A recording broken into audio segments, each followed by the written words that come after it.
We're looking at the two most popular three-row SUVs in America, the Ford Explorer and the Toyota Highlander. We'll drive through and see how each SUV evolved in technology and style. We'll also see which model years are the best to buy used, which ones to avoid, and more. Did you know that the Ford Explorer was originally conceived as a replacement for the two-door Bronco II? The original Explorer was built on the Ford Ranger's chassis and borrowed heavily from the Bronco II. Even though it resembled the compact Bronco II, the Explorer was much larger. In addition, its appearance sported a more modern, aerodynamic look due to its sleek side windows and integrated mirrors. Under the hood, it featured a 4.0-liter V6 engine that was capable of producing 155 horsepower and 220 pound-feet of torque. The first-generation Ford Explorer was an instant hit. By the end of 1993, some 300,000 Explorers had been sold. But soon Ford realized most buyers rarely drove off-road with their Explorer, so Ford started making changes. The second generation saw improvements to the Explorer's on-road capabilities. For example, Ford took its I-beam front suspension, which catered to off-road experiences, and replaced it with a new independent wishbone suspension. This generation Explorer carried a distinctly rounder look, thanks to the redesigned grille and headlights. It was also significantly longer. In 2001, Toyota introduced the very first Highlander. It differed from the Explorer, which was truck-based, whereas the Highlander was one of the very first car-based mid-sized SUVs. It was built on the same platform as the Toyota Camry. Its unibody structure and four-wheel independent suspension gave it a comfortable ride. Meanwhile, around this time period, the third-generation Explorer came with a complete redesign. It was now taller and longer. A new independent rear suspension system improved vehicle handling and made for a best-in-class ride. These updates allowed the Explorer to now offer a third-row seating and a significantly larger cargo space. It also featured a new, more powerful engine. The V8 power meant this Explorer could now tow up to 7,300 pounds. Soon after, Toyota followed suit. They also gave the Highlander a third row, and they updated the engine, this time with a 3.3-liter V6 engine. Toyota also surprised America when they introduced the Highlander Hybrid, which was the world's very first hybrid SUV. Meanwhile, Ford continued redesigning the Explorer and launched the fourth generation. It earned the North America Truck of the Year nomination. This generation saw a new deep grille for a more rugged, tough look. It also featured an improved suspension, updated interior, and it was now equipped with powered, foldable third-row seats. Ford also added a new 6-speed automatic transmission option. During this era, Toyota launched its second-generation Highlander. It was larger in size compared to the previous generation, and it wasn't just length and width, but also 1 inch more ground clearance. The Highlander Hybrid retained its 3.3-liter V6, which was paired with electric motors for a total of 270 horsepower. Ford started the fifth generation, which now saw a car-based Explorer rather than a truck-based one. It was now a front-wheel drive SUV that featured a unibody construction based on the Ford Taurus sedan. Ford also refined the engine. Instead of a gas-guzzling V8, this generation saw a 3.5-liter V6 engine. For consumers on a tight budget, it was also available with the 2-liter turbo engine. Ford also introduced all-wheel drive sport model. The changes in this generation proved to be a hit for Ford. In 2011 alone, 135,704 units were sold, exceeding Highlander sales by over 34,000. In fact, the Explorer became the best-selling three-row SUV in America, even winning the 2011 North America Truck of the Year award.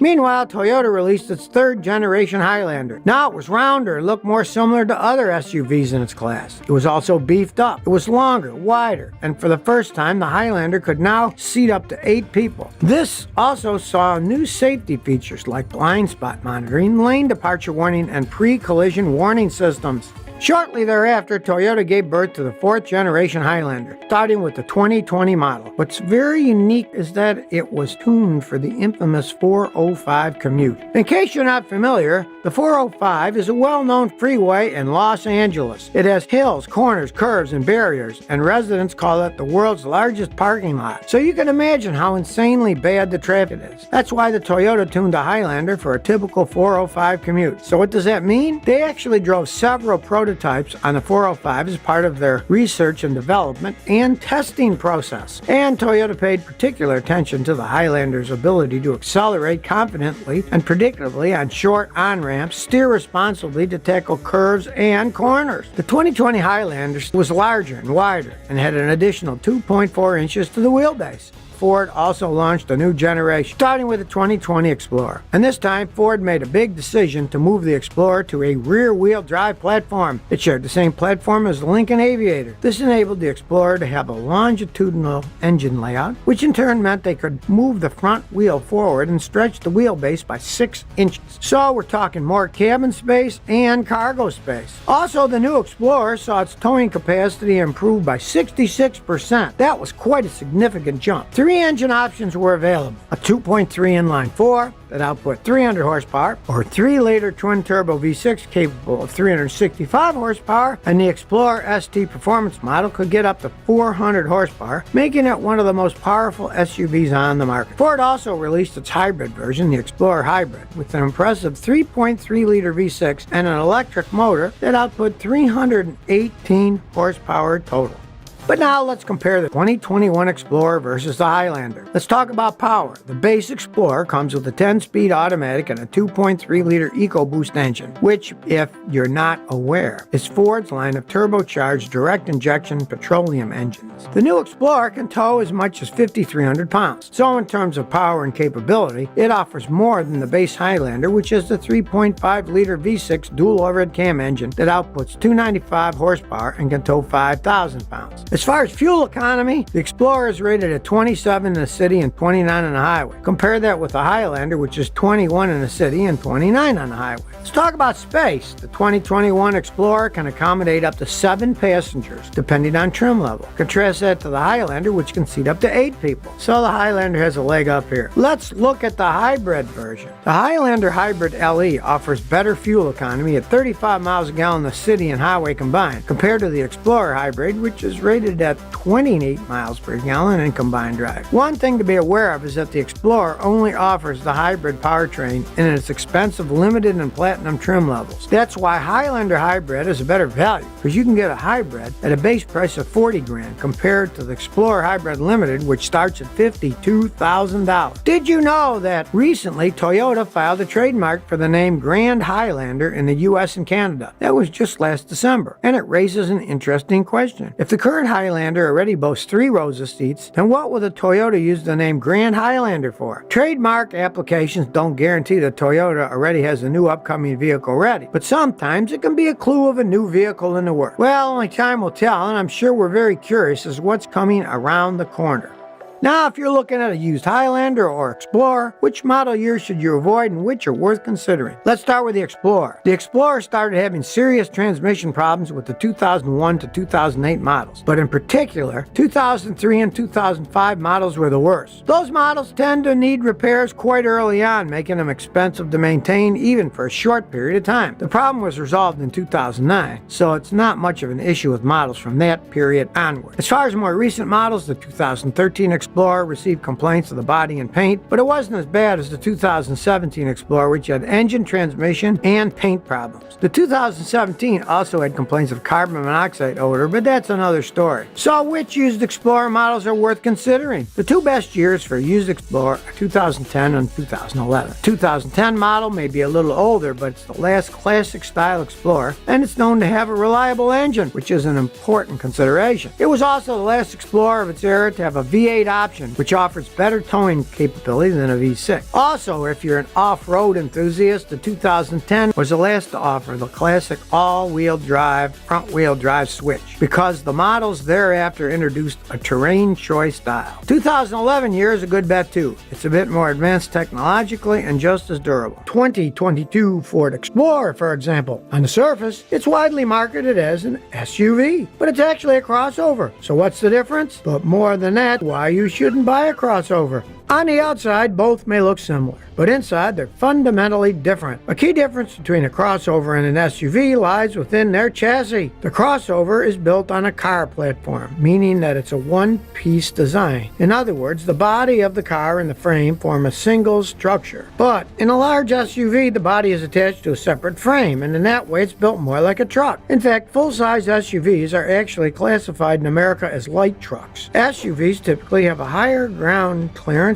and a higher center of gravity than a crossover. The term crossover was originally coined to dispel the bad reputation older SUVs and pickup trucks had with poor fuel economy and high maintenance costs. A crossover is smaller and has a lower ground clearance than a full-size SUV, but compared to a sedan, it's usually larger in size and has a higher ground clearance than the sedan. So, we can say that crossovers are more like hatchbacks. Thanks to their strong one-piece passenger car chassis, they're able to handle tight turns much better, like in city traffic. All this is to say it's called a crossover because it's a mix between an SUV and a conventional passenger car. Today, crossovers have been one of the fastest growing segments in the U.S. car market. Generally, crossovers can be divided into two types: front-wheel drive, FWD, and all-wheel drive, or AWD. Let's talk about all-wheel drive crossovers and why you need to run from it like the plague. Then we'll look at front-wheel drive ones. So if you ask the driver an all-wheel drive, AWD, crossover, which drive is better, most likely they'll choose all-wheel drive. They'll go to great lengths to explain their urgent need for all-wheel drive, how it helps them accelerate through snowdrifts and wet dirt roads. They'll also describe their feelings of comfort and confidence when starting and driving on slippery winter roads, or when they're on rural areas for hunting or fishing. But when you ask them how many times a year they find themselves in such situations, most of the times it turns out to be just a small handful of times, if ever. Because in actuality, most all-wheel drive crossovers spend the majority of their time driving in urban areas on paved roads. You might also hear stories about the average all-wheel drive crossover owner who has heard of electronic stabilizing systems that help his crossover in bad winter weather in the city. However, he doesn't realize one simple thing. The same electronic brain also helps him take off at a traffic light in snowy conditions. This is the same way it can choke the motor when sliding in the snow that's left over from the snowplow. The fact is, the so-called differential locks, which allow you to enjoy the benefits of all-wheel drive, are not real in crossovers, but it's just an electronically controlled emulation of it. It simply slows down the wheel that is starting to slip or cuts the power coming from the engine. This means only one thing: if driving conditions are difficult for a sedan with front-wheel drive with regular tires, then it'll most likely be difficult with a crossover as well. This is well understood by crossover owners who truly understand their car's real capabilities, or those who've learned this through a bad experience after they've already bought one. When it comes to driving in winter conditions, most city drivers don't pump on the gas pedal after they lose control. This is a known fact. Instinctively, the foot reaches for the brake pedal, so this is where you'll get in trouble. In this area, four-wheel drive won't help much either. On the contrary, it can worsen the situation by giving the driver a false sense of security, which leads him to drive faster rather than slowing down. So it turns out that the advantage of an all-wheel drive crossover comes down only to the inner conviction of its owner. Because in 99% of cases, the potential advantages of the so-called all-wheel drive of the crossover are either not exploited or they're canceled out by so-called smart electronics. The disadvantages of the all-wheel drive crossover are quite clear. First, you'll likely pay more for it. Then you'll have to fork over even more money when it's time for maintenance. In addition, an all-wheel drive transmission consumes more power produced by the engine than a two-wheel drive transmission. This will lead to additional fuel consumption. Look, most crossover owners drive in urban areas. They're not. That's a fact. Which goes to show that clever advertising worked in a way that it swayed them to buy a car with features they really don't need most of the time. But judge for yourself. All-wheel drive has more parts that run idle most of the time, which, by the way, reduces its lifespan. There are two axles, not one, as with front-wheel drive, as well as the drive shaft and rear axle. And here, two more differentials, center and rear transfer case, and a vicious coupling unit, and more. All of this adds at least 200 pounds of weight to the car, or possibly more. It's all about fuel consumption. There are a lot of parts that are spinning in oil and they really need to be monitored. Some manufacturers will recommend changing the gear oil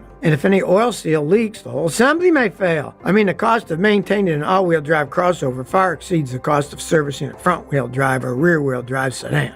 Now about the all-wheel drive itself. The presence of such a drive in a crossover may make you think that now you can drive off-road in the mud, but actually this is far from the case. This is because with crossovers, all-wheel drive is very conditional, and they aren't really intended for serious off-roading. They just weren't designed for it. Often, on many occasions, all-wheel drive is connected through a vicious coupling or electric coupling unit. This vicious coupling transfers torque through a special fluid contained in its housing. For example, when one axle begins to slip, the fluid in the viscous coupling quickly hardens, thereby closing the rear axle. Seems like a good solution, but the downside is that it's almost impossible to turn it off or on yourself or lock the rear differential to work. It also turns on only after the slipping, so the efficiency of such a full drive is quite low.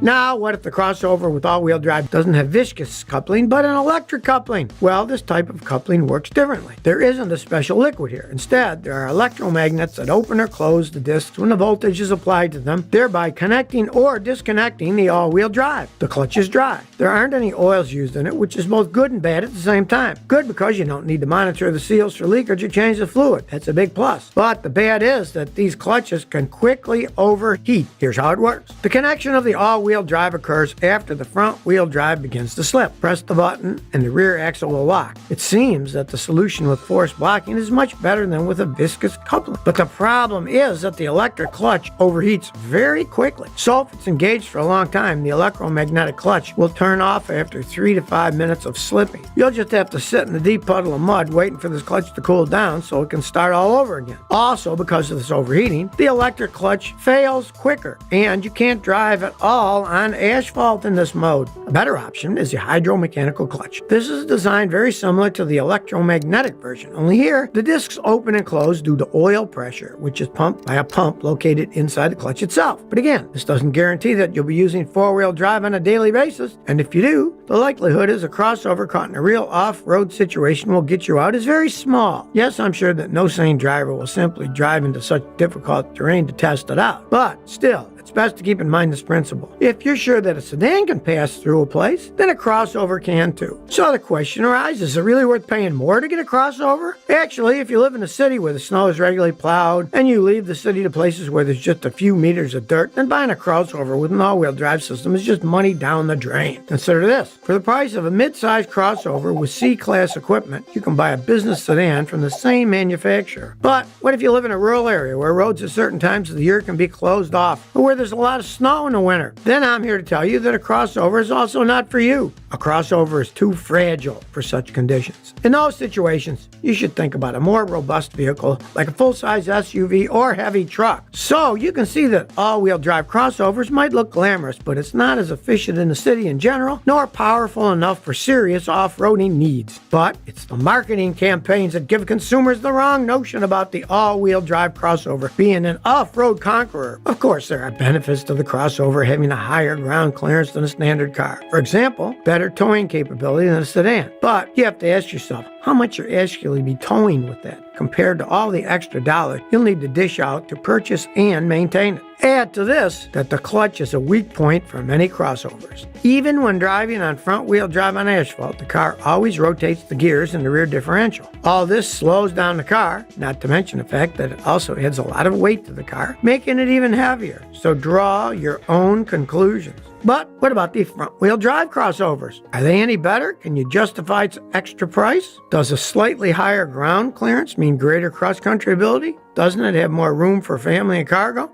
In my opinion, I don't think so. A station wagon can more than outbeat a crossover in all these areas. In terms of practicality, a mid-size crossover will never even come close to a station wagon, let alone a compact crossover. So if you really want to have a car with all-wheel drive, why not consider a station wagon with four-wheel drive? Or why not think about a hatchback or even a sedan? It'd be less expensive. Personally, I think an ideal family car is a station wagon. Yes, they might not be as cool these days, but they are very practical, comfortable, and make a well-balanced vehicle. Everyone knows that a lower ground clearance means more fun driving experience and safer. They won't roll over as easy. Just look at sedans, hatchbacks, and station wagons and how they corner better. But a higher center of gravity in the average crossover means you can't drive like that. The same can be said about fuel efficiency. Although most crossovers today have improved in this regard, it isn't enough to say that they are more economical than a sedan. But now you tell me, what's your favorite, Ford Explorer or the Toyota Highlander, and why? Please comment below and share your opinion. And if you like this video, please subscribe to my channel. Thanks for your support.